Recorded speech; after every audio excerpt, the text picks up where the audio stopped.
Hi, we've already introduced ourselves. I'm going to reintroduce myself. My name is Joan Johnny, and my goal for this presentation is to make you more aware of the negative effects of substance abuse in teenagers. Okay? Okay. So, as we already discussed, this presentation is going to be between 15 and 20 minutes long. Please save your questions for after the presentations. Throughout this presentation, I'm going to have a few questions I'm going to ask as well. I'm going to engage with you. And as you see, I gave you a resource packet that I'm going to explain at the end of the presentation. I also gave you an evaluation form that I want you to fill out once the presentation is over. So the objectives we're going to cover during this presentation is I'm going to explain to you what substance abuse is, the most used substance abuse by teens, the negative effects of substance abuse, and resources that those who are addicted can seek help from. So, what is substance abuse? Substance abuse is a condition in which someone consumes a substance and the substance alters their mind and it alters their behavior, and in a negative way, negative health outcomes occur. When adolescents, children from like 12 to 15, 16, when they ingest substance abuse, this causes lifelong issues, chronic illnesses, and it requires lifelong monitoring and self-care. Let's go back one. So, quiz time. So, you guys can fill in the blanks for me. Substance abuse alters the Mind. yes, and Behavior. yes, and results in Negative. yes, good job. Negative behavior and health outcomes. So what drugs are you all familiar with? What have you guys heard around in school and I've heard of cocaine and weed. okay. And you? And the heroin overdose in Dutchess County. Okay. And Molly and Okay. Adderall. Okay, good. Not good. Those are bad drugs, substance abuse, and substances that people ingest that change their lives traumatically. But we're going to focus on the most ingested substance abuses by teens. Okay.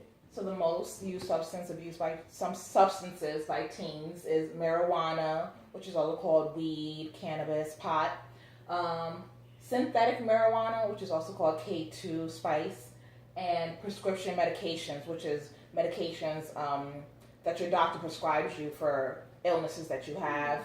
And these are Vicodin, Adderall, Percocet. So over here you see this chart, and on the chart it shows the most used substances by high school seniors. And as we see, the most used substances by high school students is marijuana, which is 38.4%. And the next one is amphetamines, which is 8.7%.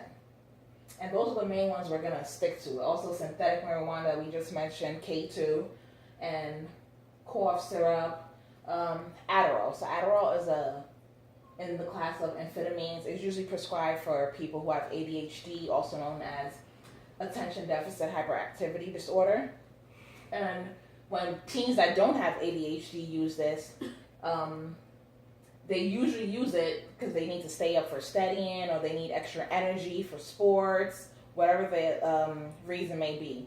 But they don't realize that Adderall, actually, reports show that students that abuse Adderall are more likely to have lower grades than students that do not abuse the substance. So you're thinking that you're ingesting this medication to help you improve in sports or improve in classes, and it's actually going to do the opposite because the medicine is prescribed for people who have a chronic illness.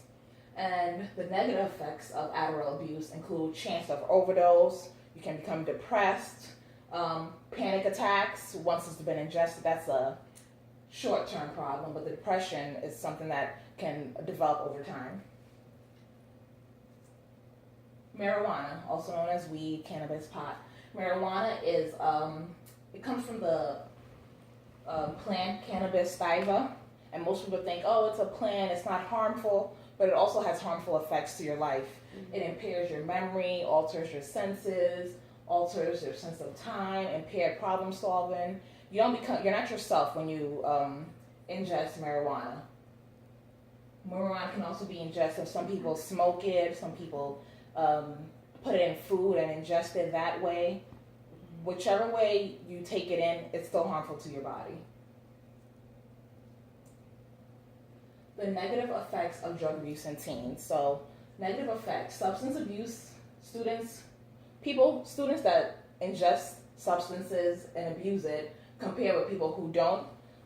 The people who ingest it are more at risk for academic failure, including dropping out of high school, because their whole life becomes trying to get this substance, and it becomes worse. The more you use it, it becomes more severe.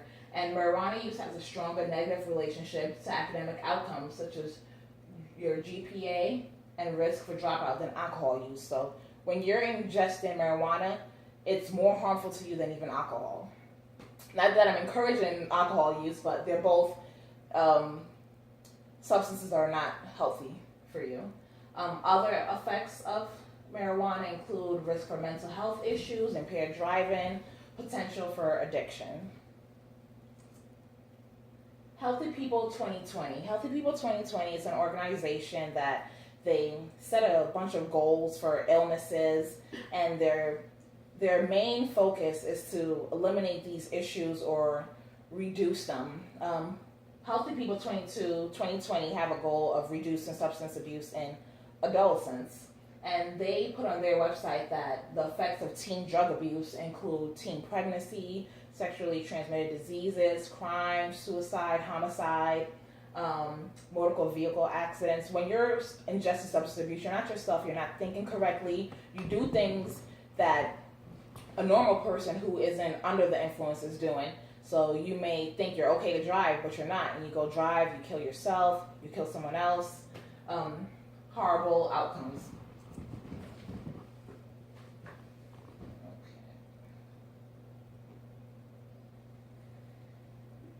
Okay, so now we're going to watch a clip of people who have used substance abuse at a young age and the negative effects of it.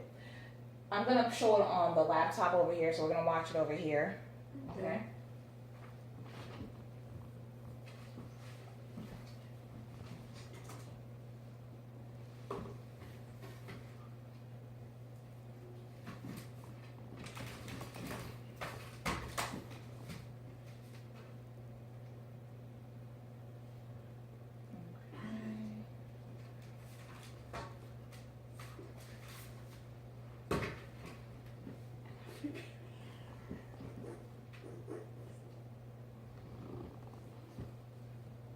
Okay. I was wrestling, I was in football, went to school, got A's. I was a good kid.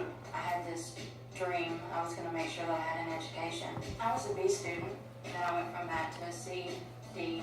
You push aside my studies, push aside any sports to do the drug. I didn't want to go to school. I missed school all the time. I didn't graduate because of it. Everything kind of slipped away. I lost the glimpse of hope I had.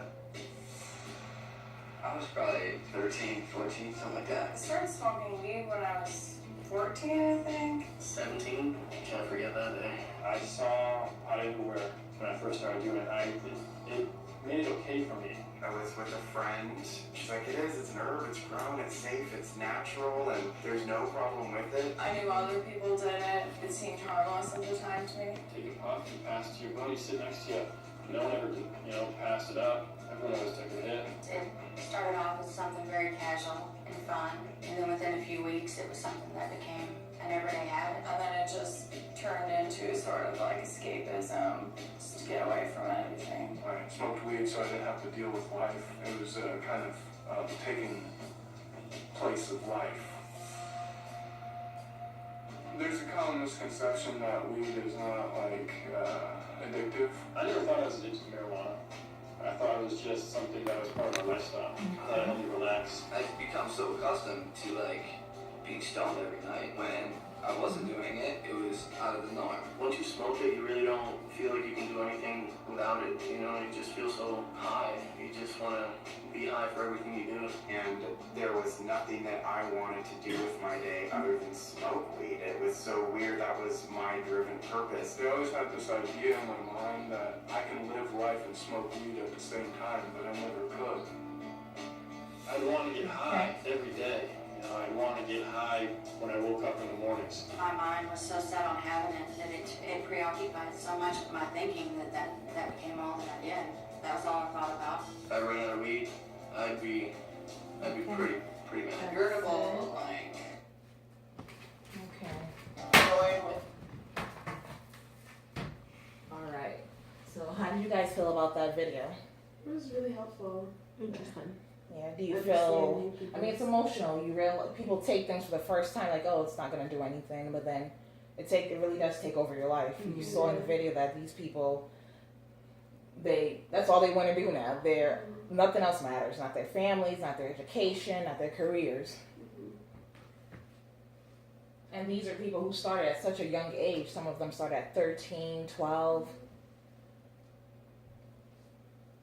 Okay, now we have a scenario question. What would you do?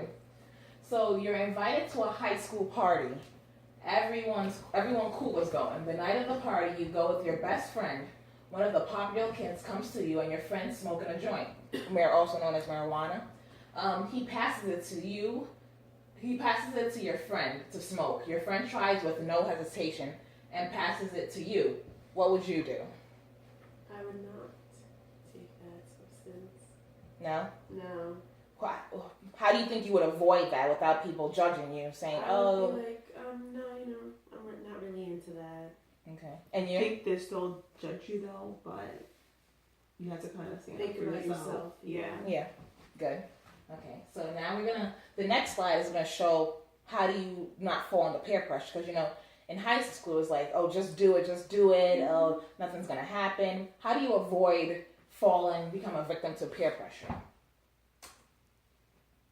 Okay. Resisting peer pressure. Just say no. Simple. Sometimes it's not that simple, but sometimes you can just say no thanks, not into that stuff. If that doesn't work, if they keep pushing you, you can also just walk away and preoccupy yourself with something else. In this scenario, they were at a party. Maybe you can go talk to someone else, go dance, do something else besides being around that crowd that's smoking. And even though your best friend is doing it, you don't have to do it also. Blame your parents. It seems like the easiest thing you can say. My parents are strict. They would kill me if they found out. Or, you know what, my parents, as soon as I go home, they're going to check me and see what I did. And, I don't want any problems at home. Some people also blame it on sports. I get tested for drugs. I don't want to mess up my my chance at basketball or whatever sports you're into. You can use humor. Say no thanks. This stuff stunts my growth. Or, man, I need all the brain cells I can get. No thanks. So this comment, because I thought it was a little funny, has to do with Spider-Man, and you see over here, that's a woman that he likes, and they're like, oh, come along and, let's go do some coke. And he's like, no, some other time, because he just doesn't want to. And she's like, P, we won't take no for an answer. And he's like, that's really just too bad, MJ, because that's the only answer I have. And she's, shocked. But sometimes you have to be harsh, because if people don't get it, you don't want to try it, you just don't want to. You stop pushing me. So, resources. So the resources that I was showing you about are in the pamphlet. And these resources, they help combat substance abuse. Some people are already addicted. You may have people in your lives that are suffering from substance abuse and you don't know how to address them. Or if one day in your life you come across someone who is addicted to substance abuse, you can, or even yourself, if you find yourself one day that you've decided to use a substance and it got out of hand, these are all resources that can help you. Teen Anon for teens.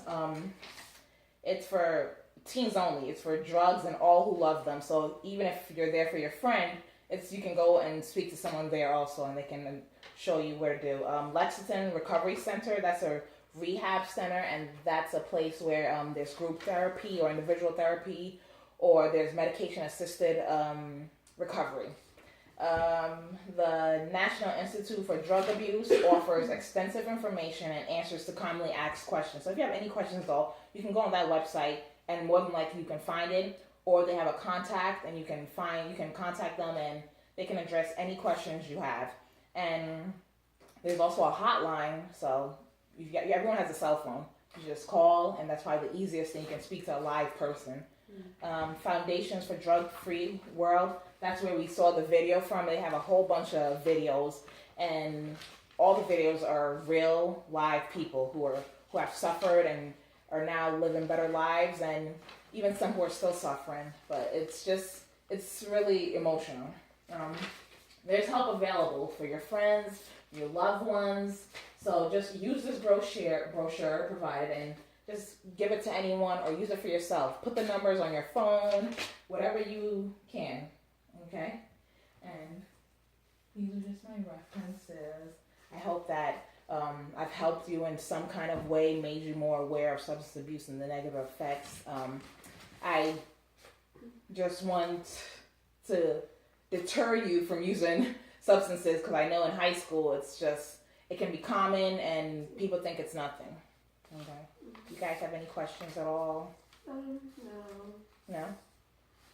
Okay, No, I think you covered everything. Yeah. Thank Okay, you. no problem. And I'm going to just have you guys fill out that evaluation form, okay? All right. All Thank right. you. You're welcome.